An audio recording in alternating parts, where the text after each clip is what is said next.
रहीम खान थाना city A division police की फिरदौस market में नेट कैफे पर कार्रवाई। मजीद देखते हैं मुनीर अहमद की इस रिपोर्ट में। रहीम यार खान थाना सिटी ए डिवीज़न की फिरदौस मार्केट में नेट कैफ़े पर कार्रवाई। जबकि तमाम नेट कैफ़े खुले हुए थे और सिर्फ एक ही नेट कैफ़े पर पुलिस ने कार्रवाई की और मुतासरीन का कहना था के रिकॉर्ड थे और उन्हें कहा था जो दुकानें खुल सकती हैं खोल ले, छोटी मार्केट है, कोई मसला नहीं, मार्केट है सर, खोल सकते हैं। एक दुकान पर आए और किसी को नहीं उठाया। अच्छा, सिर्फ एक दुकान ਤੇ ਹਮਲਾ ਕੀਤਾ ਵਾ ਬਗੈਰ ਪੁੱਛੇ ਨਾ ਸਾਨੂੰ ਦੱਸਿਆ ਵਾ ਇਹਨਾਂ ਨੇ, ਨਾ ਇਜਾਜ਼ਤ ਦਿੱਤੀ ਹੈ ਦੁਕਾਨਾਂ ਬੰਦ ਕਰੋ, ਠੀਕ ਹੈ ਨਾ।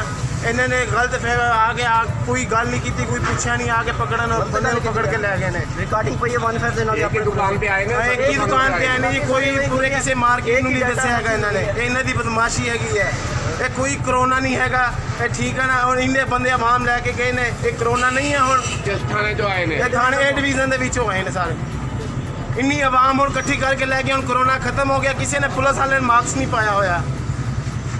ਸਾਰੇ ਅਸੀਂ ਕੀਤੀ ਸੀ ਫਾਈਨ ਫਾਈ ਤੇ ਕਹਿੰਦੇ ਛੋਟੀ ਮਾਰਕੀਟ ਨੂੰ ਇਜਾਜ਼ਤ ਹੈ, ਖੋਲ ਸਕਦੇ ਹੋ ਦੁਕਾਨ। ਇਹ ਛੋਟੀ ਮਾਰਕੀਟ ਹੈ, ਸਾਡਾ 5 ਲੱਖ ਰੁਪਏ ਦਾ ਬਿਜ਼ਨਸ ਹੈਗਾ, ਕਰੋੜਾਂ ਰੁਪਏ ਦਾ ਹੈਗਾ। एक बंदा ਕਿਆ ਜੀ ਕਰੋੜਾਂ ਰੁਪਏ ਦਾ ਬਿਜ਼ਨਸ ਆ ਬੰਦ ਕਰ ਸਕਦੇ ਨੇ। इधर भी आओ जरा।